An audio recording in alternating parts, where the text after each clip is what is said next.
Hey guys, welcome back to 31 Days of Halloween. To start this one off, I just flattened down my brows a bit using some Pros-Aide Cream and a spatula and then just powdering it down.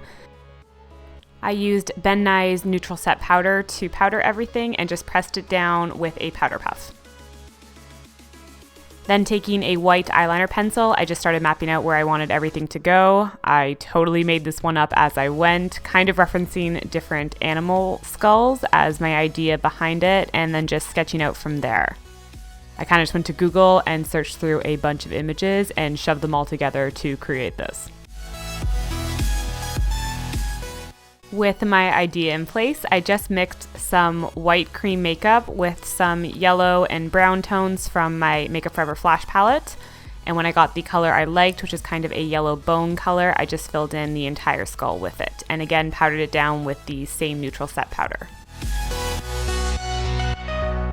For the eyes, you guys know I always like using a gel liner since it is the easiest to set with powder and have it not move on you throughout the night at all. So I just took a gel liner and filled in the shape I wanted. I kind of tried to make the eyes look a little bit more spaced apart by not really carrying it into the inner corners very much. And then taking a taupe color from this Basics palette, I just started mapping out the contours again with the shadow and shading in all the areas that I wanted to have a little bit of depth and contouring to the skull, and just moved around with my brush doing that. Starting with a soft color like this makes it really easy to just kind of build up as you move around. You can play with different ideas, and if you ended up putting shadow down where you didn't really want it, it's still a light enough color to be able to just cover over and move on. I gave the teeth a little bit more definition at this point by just shading between them. And then going back to that same palette, I started taking the darker brown shadow and the black and just better defining all the areas that I wanted to be really shadowed. So the areas I wanted to have the most recess on the skull, I started really building up the shadow, such as around the eyes, the nose contours, and along the brow bone of the skull, and just kind of kept building up from there, blending out with my brush and softening the edges as I went. The advantage to building up the colors lightly, like I did with this one, is that as you build up, you can almost use less and less of the darker colors. So by the time I get to the black, I only have to focus it on the very darkest parts of the contours I've made and just blend it into the brown tones that I've already laid down. Moving back to the teeth, I used the black mainly here to really outline the tops of the teeth by adding the curve to them and adding a little bit of shading by pulling downwards. I also carried the color up above just to kind of hint towards the concaves in the skull where the rooting would be.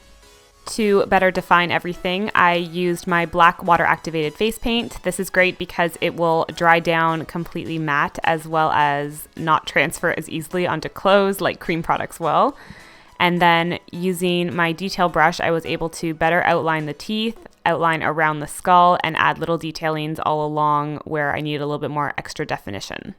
For areas where I want the fade off to be softer, I just usually lay down a line of the water activated paint and then quickly jump to my brush with the black eyeshadow on it and blend it out that way. That way it's a really soft fade, but you still get the darkness of the actual face paint. I use that same method here to lay down most of the paint along the cheek, and then just using a little bit of shadow, I faded it into this darker part of the skull that I had created.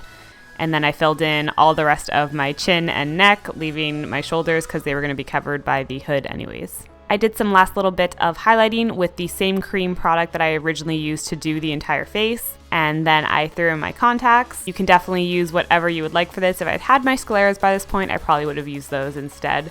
But that was it for my Grim Reaper look. You can pair this with just about any outfit or a dark hood. I definitely hope you guys enjoyed it. I will of course see you tomorrow for 31 Days of Halloween. Thank you guys so much for watching, and until then, bye guys.